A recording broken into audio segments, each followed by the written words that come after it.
So, although during the time of the course of our studying, we were the light was shed on a lot of the deficits that are occurring in Salvador and in Brazil as a whole, and um, I'm glad I get to talk about some of the assets because it's something that I talked a lot about coming back here.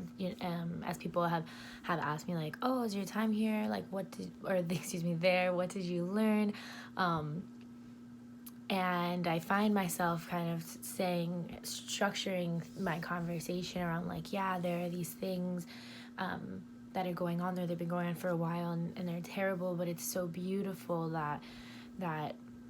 the culture and the communities and the people have done such an amazing job on, whether it's like a large scale or even just certain individuals that I've met, of really keeping a genuine, keeping the parts of history that they want to keep alive, and keeping their culture the way they want to keep it, excuse me. One of the biggest examples I can say to this that really struck, like tugged at my heartstrings, was a conversation I was having with my host mom, Sila, because she is an arts teacher. She teaches little kids at like an elementary school down the road, and I asked her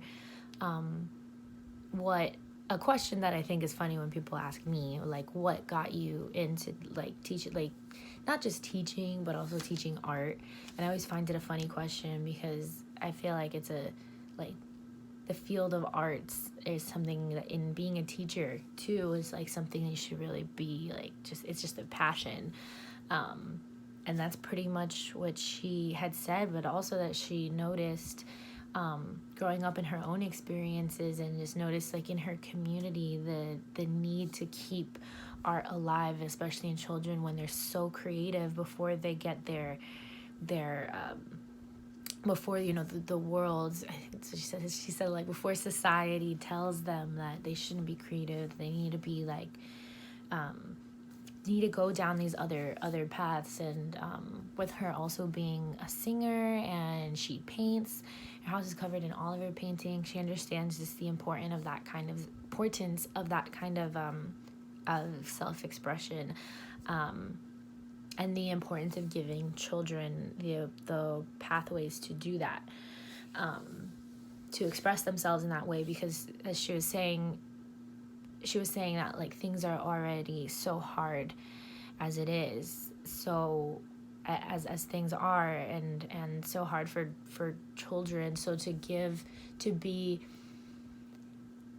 help aid in giving children a way to express themselves, or even just adults as well, just people, overall, I guess, that was really important to her. And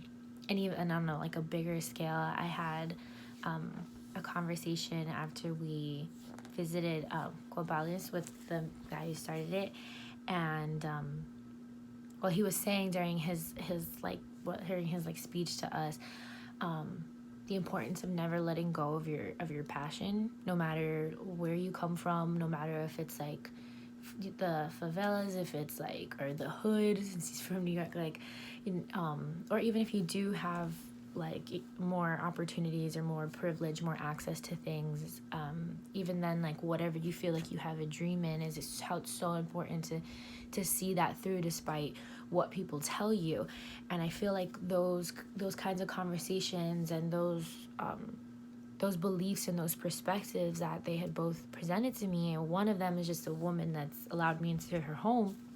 and the other is a man that has a huge amazing show in New York City, and started this organization here that he plans to grow into this like amazing cultural center. But even on those two scales, they share this commonality of, make sure that whatever you do, don't lose sight of yourself, don't lose sight of who you are, your history, your culture, even if the whole world is telling you that, or it feels like even the people in your own home are telling you that. Persevere through that. And I feel like that's something that across like everything that I experienced and learned is a commonality that that Afro-Brazilian culture has had to go through, is this pushing through and demanding what you wanted and being unapologetic for it. And I feel like that's one of the biggest respects that I have for this country and for this culture, is fighting through all of those things and finding the resources and finding the answers. I mean, like, there's institutes like Bahia Street and the Biko Institute that I've had to go through so much without getting funding from governments, because they don't see it as a problem. So they see it as like an important thing to fund. So they find the funding somewhere else. They find the answers, and they don't just give up because it's hard. And